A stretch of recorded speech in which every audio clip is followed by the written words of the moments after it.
buonasera a tutti, grazie a tutti voi di essere qui. La vostra presenza numerosa e qualificata è di un grande incoraggiamento per affrontare un pomeriggio, una serata non facile, perché quando si fanno assemblee di questo tipo sono un po' come le assemblee studentesche degli anni 60 e 70, non si sa come si entra, non si sa come si esce. È il bello e il rischio della diretta, ognuno di voi può tranquillamente dire quello che pensa, ognuno di noi può essere criticato, stracriticato, come meglio si ritiene. Ognuno di noi ovviamente cercherà di motivare le proprie opinioni nel rispetto reciproco.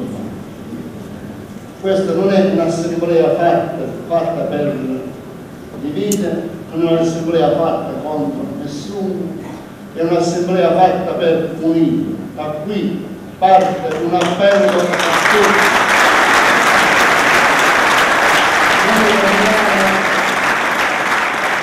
Mettere le nostre idee, le nostre riflessioni a disposizione di tutti. È curioso, diciamo, anche qui, sempre per stare a Mastanda, il mio amico Barrella ha utilizzato un titolo: Foligno fai butta fuori. In verità lo scopo di questa assemblea, oltre che la storia della mia esperienza politica, è al contrario. Io oggi, e non solo oggi, e nei prossimi giorni voglio fare il butta dentro, non il butta fuori. Il butta dentro o accogliere a fianco del PD quel vasto mondo che ha sempre dato una delega forse a volte eccessiva al PD e che adesso è perplesso e che adesso forse questa delega non la vuole dare. Quindi io sono per buttare dentro, uso questo termine per comprenderci, quelle parti significative della società lucana, del mondo dell'economia, delle professioni, della cultura, dell'associazionismo. Ma per buttare dentro il PD bisognerà fare qualcosa. Serve eliminare qualche impostazione, non le persone, le impostazioni. Serve un po' ripulire, un po' rimettere in ordine, rassettare, perché non si possono accogliere gli ospiti o invitati senza rassettare un po' la casa nella quale sei. E se n'è andato con Emilio Colombo, l'ultimo costituente. Una Costituzione che ha il suo primo articolo: fonda l'Italia sul lavoro. E io penso che noi dobbiamo dedicare questa assemblea, dobbiamo discutere in questa assemblea innanzitutto del lavoro. Il lavoro come strumento di vita, di emancipazione, di realizzazione. Ed il lavoro è, a mio giudizio, il punto fondamentale delle contraddizioni di questa nostra terra.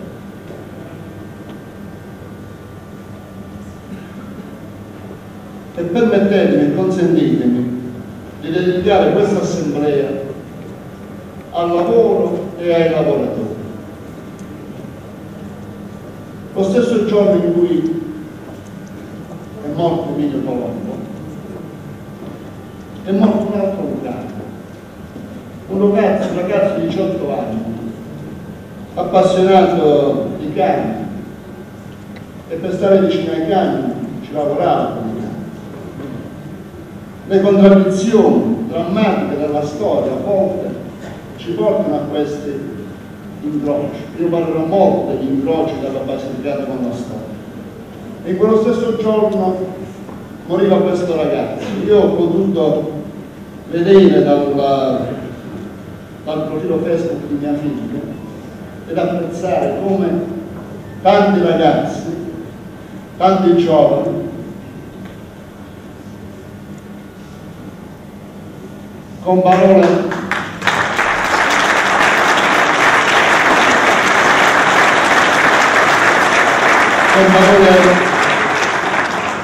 di solidarietà, di affetto, salutavano questo ragazzo.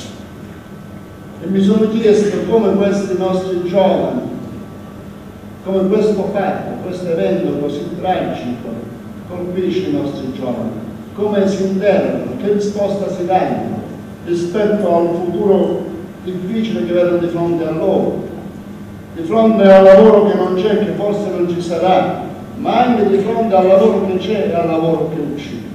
E io vorrei che noi dedicassimo questa nostra assemblea a questo ragazzo, Rocco Lavoro. La nostra è una terra di emigrazione, è la terra che ha fatto grande Milano, Torino e altre capitali europee del mondo. È un dato costante e purtroppo lo è oggi ancora di più, e oggi ancora più preoccupante. Abbiamo perso negli anni 60 braccia poderose, cuori molto forti e generosi, e oggi perdiamo sempre di più cervelli, perdiamo quei figli, quei nipoti che tutti abbiamo voluto fare studi, famiglie e istituzioni hanno fatto studiare. Ragazzi che si affermano nel mondo con le loro capacità, con le loro qualità, e che rendono ancora più drammatico e costante il tema dell'immigrazione.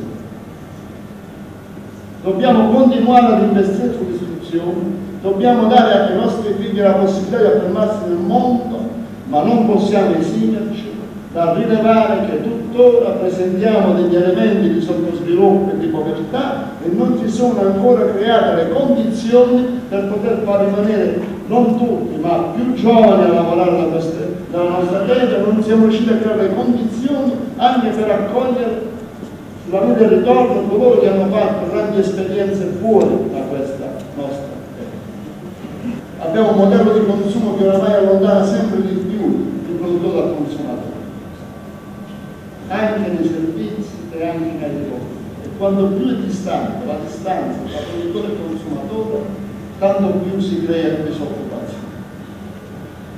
E dobbiamo sapere che per creare lavoro dobbiamo riprendere quelle che si chiamavano molto semplicemente politiche industriali.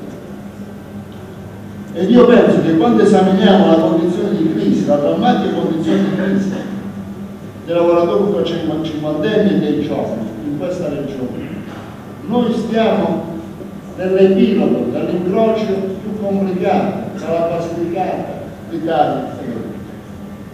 E io penso che se noi non esaminiamo le vicende lucane in questo incrocio, se non capiamo di volta in volta come la Basilicata, come, quando e perché ha incrociato la modernità, quasi sempre tardivamente e quasi sempre in maniera più effimera che le altre regioni d'Italia, noi concediamo una risposta adeguata ai problemi che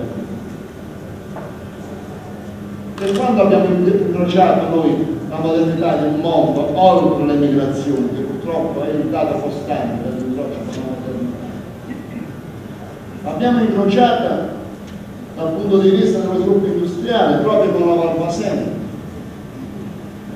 che fu una scelta politica proprio fatta in omaggio ad Emilio Colombo, ma una scelta non felice, non produttiva, perché ci mandarono un pezzo di industria che oramai era già in via di superamento, cioè la chimica. L'abbiamo incrociata con il terremoto, dove non sono state rilevanti le attività produttive, ma le spese per l'infrastrutturazione delle aree industriali, dove sono stati rilevanti, è stata rilevata l'apparizione di affaristi venuti dal nord del paese per depredare risorse. L'abbiamo poi incrociata molto più seriamente con la Fiat, con il settore dell'auto. Ma non siamo riusciti, purtroppo, a fare ciò che era auspicato, e cioè ottenere quello sviluppo diffuso, il coinvolgimento di segni di crescita dell'imprenditoria locale nel settore dell'auto. Ed oggi poi abbiamo incrociato con le stazioni petrolifere, ma è un capitolo a sé. Ed oggi la Basilicata come prima esigenza, tutta la Basilicata ce l'ha la regione, ce l'hanno i sindacati, ce l'hanno Confindustria, ce l'ha la mia, tutti insieme, capire come nei cambiamenti, come nella grande questione nazionale del settore dell'auto e della mobilità sostenibile, la Basilicata non si trovi fuori. Certo, è positivo che l'amministratore della Fiat dia segnali in questa direzione, ma noi non dobbiamo chiederci che cosa fa Marchionne, dobbiamo chiederci che cosa possiamo fare noi, che cosa dobbiamo fare noi per cogliere queste ed ampliare queste stesse opportunità. Ovviamente la questione petrolio è una questione molto delicata, oltre l'aspetto industriale. Allora anche qui io cerco di essere molto chiaro e molto preciso. È una questione che è ritornata a galla qualche giorno fa con il nuovo governo e con la sentenza della Corte Costituzionale.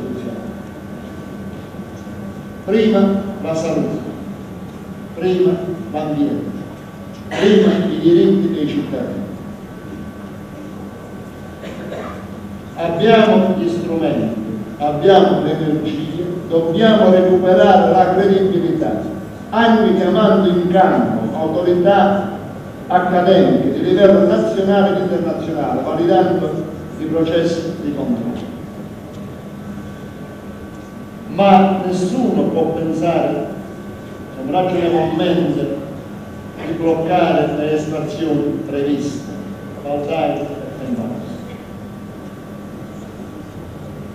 Ma tutti noi dobbiamo porci il tema dei migliori e massimi controlli su queste estrazioni. Sia chiaro, io rimango totalmente contrario a richieste e permessi di ricerca, di coltivazione di estrazione che riguardano genericamente tutta la Basilicata. Noi non accettiamo e non consentiamo di fare della Basilicata una rovina.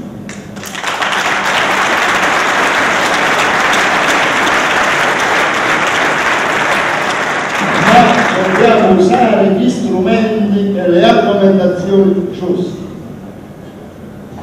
È materia dello Stato, è materia in parte delle regioni, è materia in parte concorrente. Se noi volessimo fare come abbiamo fatto, di non dare l'intesa aprioristicamente, abbiamo torto. Noi dobbiamo negare l'intesa, la regione deve negare l'intesa ogni volta che può, utilizzando tutti gli argomenti che ha, compreso quelli del valore paesaggistico, compresi tutti i valori attinenti alle zone SIT, TPS, parchi, eccetera, eccetera. Ma il problema si risolve in una relazione con il governo. Noi dobbiamo dire al governo, diciamo da qui al governo, che la Basilicata dà il proprio contributo e chiede al governo di negare anch'esso permessi che disorientano l'opinione pubblica, permessi che a volte servono solo per aumentare le quotazioni in borsa, le quotazioni commerciali delle società creditizie. Noi dobbiamo chiedere al governo un accordo, un progetto condiviso per limitare le estrazioni solo a dove servono, solo a dove ci sono, e cioè Valcarne e Tembaros. E sia chiaro, fino ad oggi nessun atto ufficiale c'è che autorizza l'aumento delle estrazioni Valcarne da 104 a 129.000 euro. Mai il Consiglio regionale di Basilicata ha fatto una delibera di questo tipo. E sia chiaro, noi chiediamo al governo, l'abbiamo fatto l'altro giorno alla Commissione Attività Produttive, chiediamo al governo di attuare, di proporre rapidamente l'attuazione dell'articolo 16, cioè mettere a disposizione della Basilicata una parte consistente delle risorse, delle maggiori entrate derivanti dalle estrazioni petrolifere, sia per finanziare progetti di sviluppo, progetti di infrastrutturazione per superare i gap drammatici che abbiamo, sia per progetti di sviluppo di carattere industriale, sia per garantire e sostenere la crescita più in generale della Patagonia. Serve in questo contesto di aprire la discussione con lo Stato, serve di aprire la discussione tra di noi e in mezzo a noi. Le royalty sono state usate per tante cose, sono tante, sono poche, bisogna averne di più, non so se serve a qualcosa i 30 milioni di euro che si danno con il bonus benzina, senza mai preoccuparci invece per esempio di assicurare il minimo di autonomia e mobilità alle persone diversamente abili che invece avrebbero necessità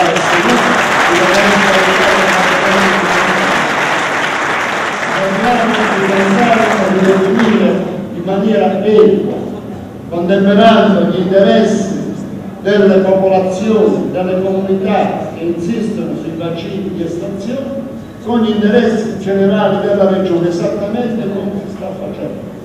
Allora, che cosa sto dicendo? Sto facendo una polemica, sto imputando qualcosa a qualcuno? No, sto semplicemente dicendo che nella gestione ordinaria, un po' attivetto, prendo i soldi, mi do a chi mi piace, chi mi è più amico, si è persa non solo l'efficacia della spesa, qualcuno diceva qualche tempo fa, tanta spesa poca resa, ma soprattutto si è diminuito, si è fatto perdere il valore delle cose fatte. Nessuno sa esattamente che si fa con le cose. Serve una grande operazione trasparente, così come nessuno sa ancora se è in vigore, non è in vigore, come funziona l'accordo con la Puglia sulle risorse idriche. Ci fu un anno e mezzo fa, 2 anni fa, una polemica durissima da parte mia con un assessore della Puglia Amati, poi niente più. Serve trasparenza, serve chiarezza. Anzi, questo è uno degli elementi fondamentali per il futuro anche nel nostro partito, la trasparenza e la chiarezza, e possibilmente la condivisione delle scelte, innanzitutto con i cittadini delle aree.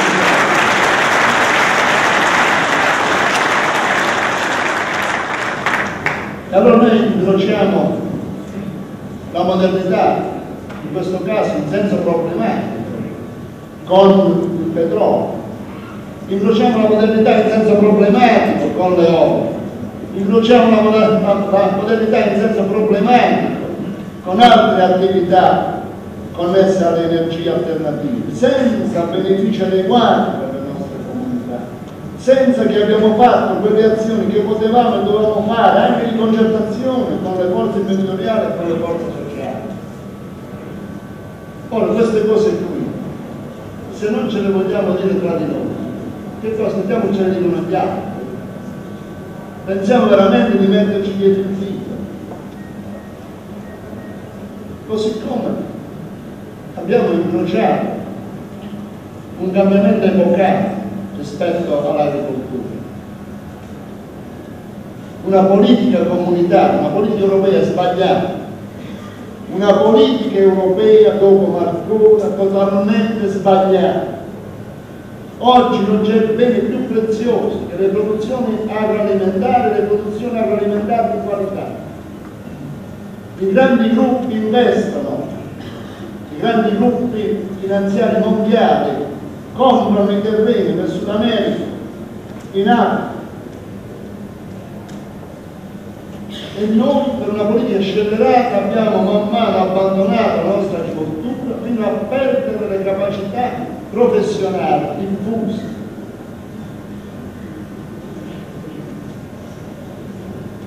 E allora dobbiamo darci qualche obiettivo, dobbiamo ripensare le politiche agricole. Abbiamo un territorio di altissima qualità che può, mettendo insieme il paesaggio, l'ambiente, la produzione agroalimentare, la capacità di raccoglienza, proporsi, sviluppare l'occupazione.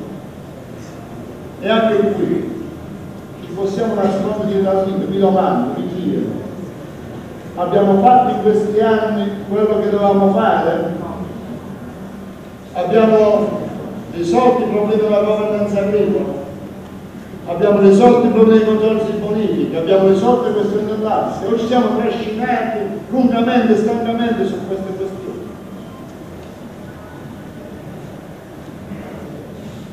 lo diciamo, ci assumiamo la responsabilità, ci diamo un obiettivo immediato, prossimo, per fare queste cose qui. Come si fa a parlare, a proporre quello che io vorrei fare, ma non ho il tempo di fare, per un nuovo sviluppo agricolo, un rinascimento agricolo in Basilicata e dall'agroalimentare, se poi qualunque persona si può alzare e chiedere ma risolvete prima i problemi che toccano a poco, quelli più veramente immediati. L'unico settore sul quale abbiamo incrociato positivamente la maternità è il turismo. Questa Basilicata era pressoché sconosciuta e negli ultimi 20 anni c'è stata una crescita adeguata della ricettività turistica sulla costa ionica, abbiamo registrato qualche difficoltà sulla costa tirrenica, abbiamo messo in campo i grandi attrattori che hanno fatto conoscere la Basilicata nel mondo, abbiamo finalmente portato avanti quell'azione di promozione, di conoscenza di Matera, sito patrimonio dell'UNESCO, i Sassi di Matera, che è la vera carta da vista, la vera porta per la Basilicata turistica insieme a Venosa, un'altra cittadina importante. Ma abbiamo fatto tutto quanto potevamo, abbiamo mantenuto quella sinergia necessaria tra comuni, imprese, regioni. Io francamente devo dire, pur riconoscendo qualche piccolo merito insieme a Saziusi e a Restani in questi anni, penso che potevamo fare di più. Abbiamo poi incrociato anche un cambiamento profondo, epocale, una riforma subdola dello Stato, un taglio della spesa lineare subito, che ci ha messo in grande difficoltà. E come abbiamo reagito? Che cosa vogliamo fare? Ci rendiamo conto del valore e dell'importanza della scuola, del sistema di istruzione, in una realtà come la nostra, con tutti questi piccoli comuni, con il deficit demografico che abbiamo. Abbiamo una politica forte su questo tema. E connesso a questo tema il trasporto pubblico. Da quanti anni è fermo al punto dove era? Credo forse da Minozzi, o quantomeno dalle lotte degli anni 70 per il diritto allo studio. Possiamo stare fermi così? Abbiamo incrociato anche i tagli, il contenimento della spesa sanitaria, ma ce la siamo cavata meglio. Ce la siamo cavata meglio perché qualcuno 17 anni fa fece un piano sanitario che ha retto fino ad oggi, che è stato rinnovato, ma mantenendo quell'impianto. E se nella sanità siamo una delle migliori regioni nel panorama meridionale, quante regioni ce l'abbiamo? E la ragione sta anche nel fatto che qualche riforma l'abbiamo fatta, con l'occhio Colangelo, portando le aziende sanitarie da 5 a 1, ma mi chiedo, siamo stati celeri, determinati, veloci in quell'attuazione? Francamente no. E se però, sono i dati di questi giorni, siamo riusciti a contenere la spesa ed a migliorare anche i servizi, una ragione ci sarà. E se permettete, dal mio punto di vista, la ragione sta anche nel fatto che qualcuno, anziché preoccuparsi di lavorare per il consenso personale, magari un assessore tecnico, si è messo a disposizione, si è messo in moto sulle questioni attinenti alle politiche sanitarie. Allora la buona politica, se vogliamo, ci può essere. Se non ci tiriamo null'altro per la giacca, se stiamo seriamente alle regole, la buona politica può fare molto di più per questa nostra base. Un caos nel quale però anche noi ci abbiamo messo del nostro. Avevamo delle buone intuizioni, discussione, abbiamo messo in campo un'idea che era quella delle comunità locali, ci siamo fermati per strada, non c'è quella, diciamo, quella nettezza, quella chiarezza. E così ci siamo fermati per certi consorzi industriali, poi magari Donati di vista cooperativa si è impegnato molto, ha cercato di fare il possibile, ma siamo stati lenti, troppo